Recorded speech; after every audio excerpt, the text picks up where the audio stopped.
Hey everyone, welcome back and happy Wednesday.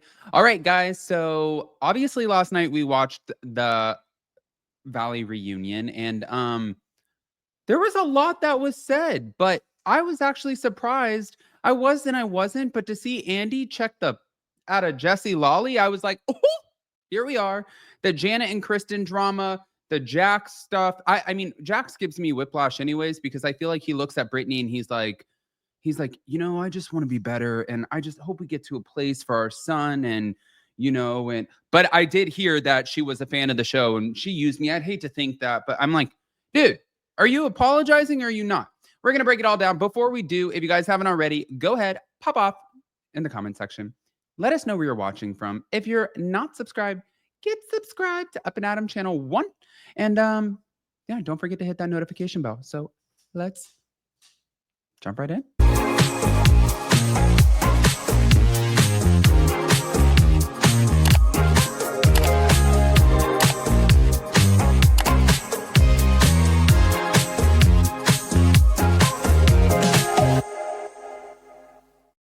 All right, guys. So before we jump in, you're always asking me, and I think it's the best compliment about my skin. Thank you. But it's not really a secret. With the press of a button, it's my little guy right here. It's my Blue Mean Face Pro 2.0.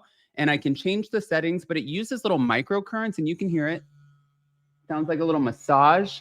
And the microcurrents lift, illuminate, rejuvenate your face, and take the inflammation out. So it's perfect for travel or just at home.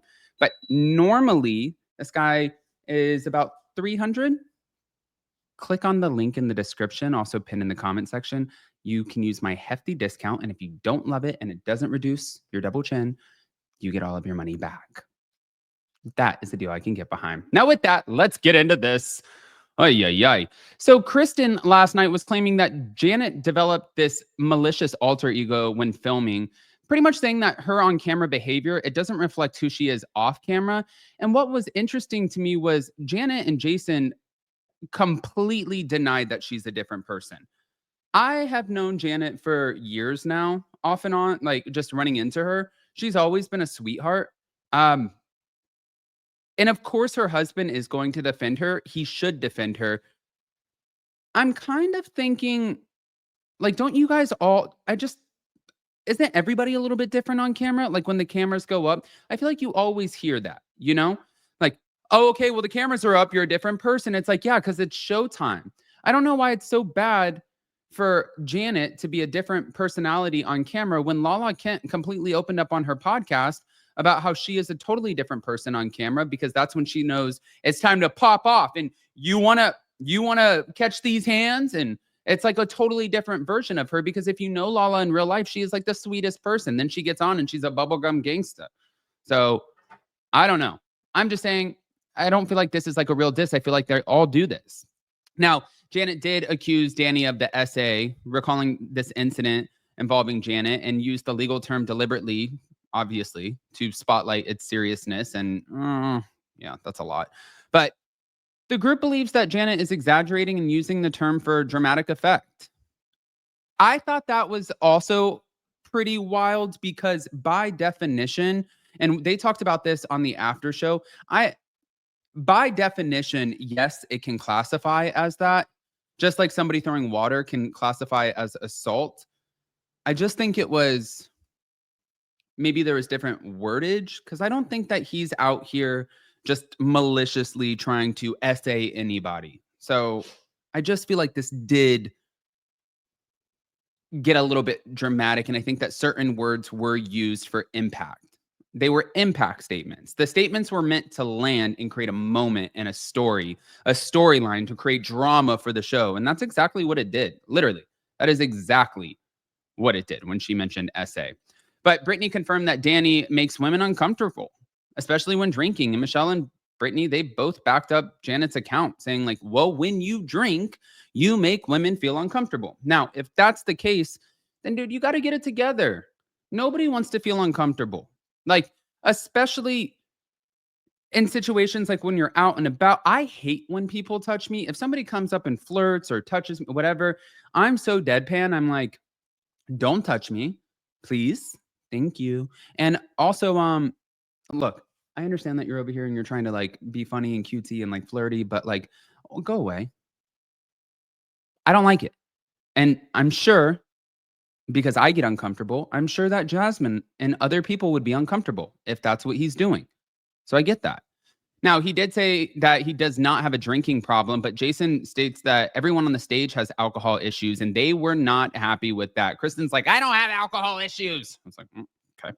Now, the reunion revisits the whole ring rumor, and Janet and Jason, I think that they also added to this with the ring tattoos because there were questions on whether or not they were seeking attention. But I'm going to move on to Jasmine because Jasmine called Kristen manipulative, suggesting that Kristen shaped this whole narrative to cast Janet as like a scapegoat. And Janet, you could see it was like a pile on Janet. In my opinion, it felt like a pile on Janet. But Janet and Jasmine, maybe they'll be able to repair their friendship. Maybe they won't. I don't know. It seems like there's a lot of love there, but I think that they've let the issues build up for way too long. And I feel like that's even what they said. Now, moving on to Jax, I wanted to talk about his burner account.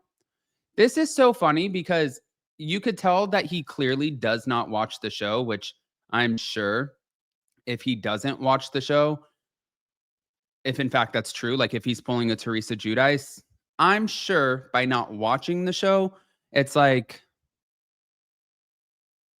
yeah, you don't know what's being mentioned. And he's like, wait, Frank Drebin, whoever it is, the burner account. Oh, yeah. That's my burner account that I use to promote myself and talk about what a great guy I am. Yeah, well, that was exposed. The burner account, because he doesn't watch the show. He wasn't even embarrassed about it being exposed. And I feel like it's, I mean, I don't have a burner account, so I guess I don't care. Now, the group also heard that Jesse's girlfriend had an altercation with Michelle at the finale party, but Michelle is legally advised to stay quiet. So the reunion ended with Andy prompting like just accountability from everybody. He was trying to get everybody to have resolution. That way we don't have to put a cap on the valley. And we can go into season 3. However, Andy was pissed about this one thing. Jesse Lally's girlfriend. So Andy confronted Jesse Lally about this, like the whole situation. His girlfriend, Lacy, crashed Michelle's off-camera Zen party at Chateau Marmont after waiting for Jesse's all clear. Then there was a confrontation that apparently occurred between Lacy and Michelle. But this was after filming had already ended and it wasn't captured on camera. And Lacy allegedly silenced Michelle during the reunion, clearly, legally, prompting her to not say shit about this, as per her lawyer. And Andy was pissed. He demanded, like, bring Lacy out to the stage, or at least on the phone. Let's get her on the phone. And he admitted on Watch What Happens Live that he's furious that the fight didn't make the air. He's like, what? Why was this not shown? This is your job. This is their job. You want to be with somebody and you want to be on a reality show. Guess what? You need to get that person to understand that this is your job and we don't do off-camera shit, or you will be out just like her. She doesn't want to film. Well, guess what? She can take you with her. Andy Cohen is not playing about hiding the altercations that should be on camera. I wonder, like, what does he think about Sheena hiding her affair or Brock's affair? Obviously, I'm sure he was furious about that as well. I don't know. I have questions to which I need answers. Guys, were you enjoying the Valley? Are you happy it's over? Did you enjoy the reunion? And are you ready for season 3? I have all the questions to which I need all the answers. And don't forget to go and click on the link in the comment section, also in the description, and check out my Blue Mean Face Pro 2.0. Oh, I know you guys are about to pop off with some opinions, and that's exactly what I'm looking for. Happy Wednesday. Oh, don't forget, too, we have 2 episodes this week of The Real Housewives of Miami, so let's go. Love you.